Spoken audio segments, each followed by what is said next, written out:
ایک واقعہ مولانا روم کا سماعت فرمائیں۔ مثنوی کے اندر آپ نے لکھا ہے کہ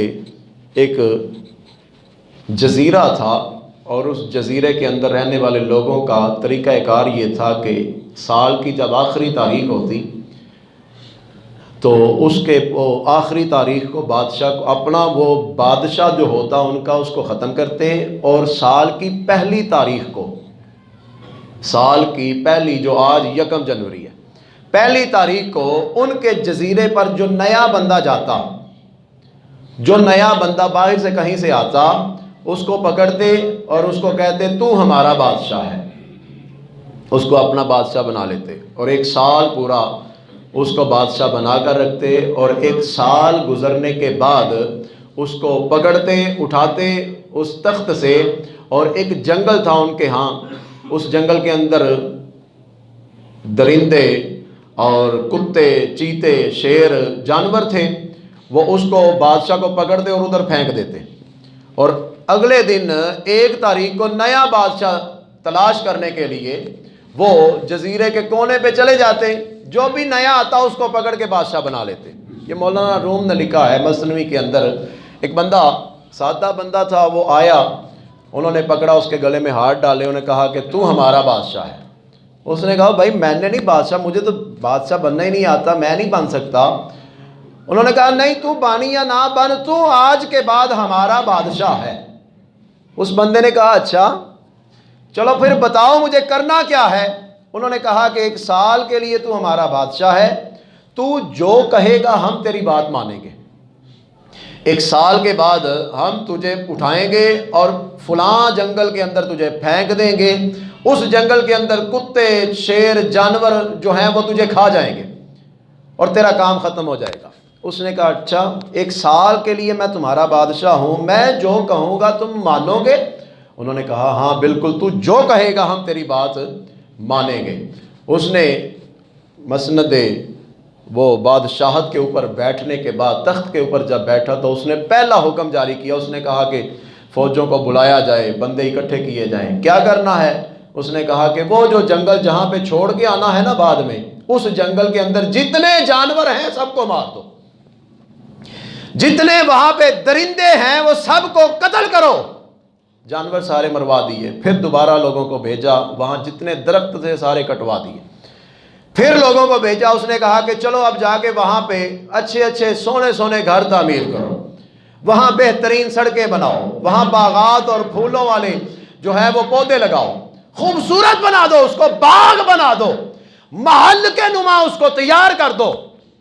خوبصورت بہترین وہ علاقہ تعمیر ہو گیا، اور بہترین وہ جب شہر بن گیا، محلات تعمیر ہو گئے، باغات بن گئے، کوٹھیاں بن گئیں، پل اور سڑکیں اور سارا کچھ، یہ وہ جب تعمیر ہو گیا اس کا سال بھی ختم ہو گیا۔ جب سال ختم ہو گیا تو فوج آ گئی، بندے اٹھا کے اس کو لے کے جانے لگے۔ اس نے کہا رکو، کدھر جانے کا ارادہ ہے؟ انہوں نے کہا کہ وہ فلاں جنگل جہاں ہماری روایات چلتی آ رہی ہیں اسی کے مطابق ہم تجھے بھی وہاں پھینکنے چلے ہیں۔ تو اس نے کہا کہ مجھے پھینکنے کی اور لے کے گھسیٹ کے لے جانے کی کوئی ضرورت نہیں، میں وہاں خود اپنی ٹانگوں پہ چل کے خوشی خوشی جانے کے لیے تیار ہوں۔ کیوں؟ اس نے کہا ایسا تو پہلے کبھی نہیں ہوا۔ اس نے کہا پہلا ایسے اس لیے نہیں ہوا کہ کسی نے اس کے بارے میں سوچا ہی نہیں،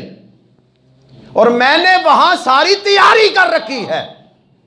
میں نے اس کی طرف نظر رکھی ہے۔ میرا جو 1 سال تھا میں نے ادھر مزہ نہیں کیا، میں نے اس کے بارے میں سوچا اور اس کی طرف توجہ رکھی اور اس کی تیاری کی، اس کا گند صاف کر دیا، اس کے سانپ اور بچھو اور ٹھوے اور نیولے جو ہیں ختم کر دیے، اور کالے جو پانی تھے وہاں پہ جو بھی تھا وہاں تکلیف دینے والا وہ سارا ختم کر کے میں نے تو اس کو دنیا کے اندر ہی جنت بنا دیا ہے۔ مجھے کس بات کے لیے گھسیٹتے ہو؟ چھوڑو مجھے، میں خود اپنے ٹانگوں پہ چل کے وہاں جانے کے لیے تیار ہوں۔ مولانا روم نے جب یہ بات لکھی تو آخر پہ پیغام یہ دیا کہ بندہ جب دنیا میں آتا ہے تو دنیا کے اندر آ کر وہ دنیا کی رنگینیوں کے اندر، دنیا کے نشے کے اندر، دنیا کے مزے کے اندر، دنیا کی لالچ، مال اور اولاد اور اپنے گھر اور اپنی آسائش و آرام کی طرف جب دیکھتا ہے تو وہ بھول جاتا ہے کہ اس کو واپس بھی جانا ہے، اس کو کہیں پلٹ کر بھی جانا ہے۔ تو جس نے پلٹ کر جانے کو بلا دیا اس کا حشر وہی ہوگا جو اس بادشاہ کا ہوتا تھا جو بھول جاتا تھا۔ اور جس نے تیاری کر لی اور جس نے تیاری کر کے کہا کہ چھوڑو میں خود ہی جاؤں گا، فرمایا کہ دنیا کے اندر جو تیاری کر کے جائے گا، آخرت کی سوچ کے جائے گا اور یہ فکر کرے گا کہ میں نے وہاں جانا ہے، میں نے ادھر، یہ قبر کی تیاری قبر میں جا کے کوئی نہیں کر سکتا، قبر کی تیاری ادھر تم نے کرنی ہے۔ قبر کی تیاری، یہ حسد تجھے ادھر چھوڑنا پڑے گا، ظلم تجھے ادھر چھوڑنا پڑے گا، غیبت تجھے ادھر چھوڑنی پڑے گی، چغلی تجھے ادھر چھوڑنی پڑے گی، یہ لوگوں کا مال جو کھا رہے ہو، یہ جو ظلم کر رہے ہو، یہ جو بے نمازی بن چکے ہو، رب کے نافرمان بن چکے ہو، محمد عربی کے دین سے دور ہو چکے ہو، یہ تجھے ادھر چھوڑنا پڑے گا، تجھے حضور کے دین کے ادھر قریب آنا ہوگا۔ مرنے کے بعد تو ایک سانس بھی نہیں دی جائے گی کہ یہ لو دوبارہ جا کے مہلت دی جاتی ہے اور کوئی تیاری کر لو، جب سانس نکل جائے گی تو دوبارہ تجھے واپس نہیں بھیجا جائے گا، پھر تو بے شک ترلے کر اور رب کی بارگاہ میں یہ بار بار کہتا رہے کہ مولا ایک دفعہ مجھے ایک سانس کا موقع دے کہ میں دنیا کے اندر جاؤں اور کچھ تیاری کروں۔ رب فرمائے گا تیری زندگی گزر چکی، تجھے جو بھیجا گیا تھا اس کے اندر جو تو نے کرنا تھا وہ کر لیا، اب تجھے کچھ کرنے کا ٹائم نہیں ملے گا۔ حضرات محترم، یہ سال گزر رہے ہیں، یہ سال آخری تاریخیں بھی آتی رہیں گی، پہلی تاریخیں بھی آتی رہیں گی اور جنوری بھی چل رہا ہے، فروری بھی، لیکن اسی طرح وقت گزرتا گزرتا گزرتا اچانک لوگ کام پہ جا رہے ہیں، کوئی کیا کر رہا ہے، کوئی کیا کر رہا ہے، اور اچانک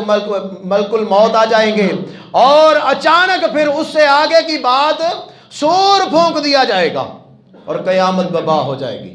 حشر آ جائے گا۔ اور ایسا نہ ہو، اور بندے یہ جو قیامت آنی ہے وہ پتہ نہیں کب آنی ہے، بندے کی قیامت اسی وقت آ جاتی ہے جب وہ مر جاتا ہے، اس کی سانس جب ٹوٹ گئی، یہ جو ایک سانس اندر اور ایک باہر جا رہی ہے یہ بڑی نازک ایک سانسوں کی مالا ہے، یہ جو اندر جا رہی ہے اور باہر آ رہی ہے، اندر جائے اور باہر نہ آئے تو بندہ ختم، باہر نکلی اندر نہ گئی تو بندہ ختم، یہ اتنا ہی تعلق ہے صرف۔ اور بندے کی قیامت اسی وقت شروع ہو جائے گی جب اس کی موت آ جائے گی، اور اس نے قیامت کی کیا تیاری کی ہے یہ ہر بندہ جانتا ہے، اس نے قبر کی کیا تیاری کی ہے یہ ہر بندہ جانتا ہے، اس نے حشر کی کیا تیاری کی ہے یہ ہر بندہ جانتا ہے۔ اپنے وقت کو اچھا گزارنے کے لیے ہمیں خدا اور مصطفیٰ کے ساتھ لو لگانی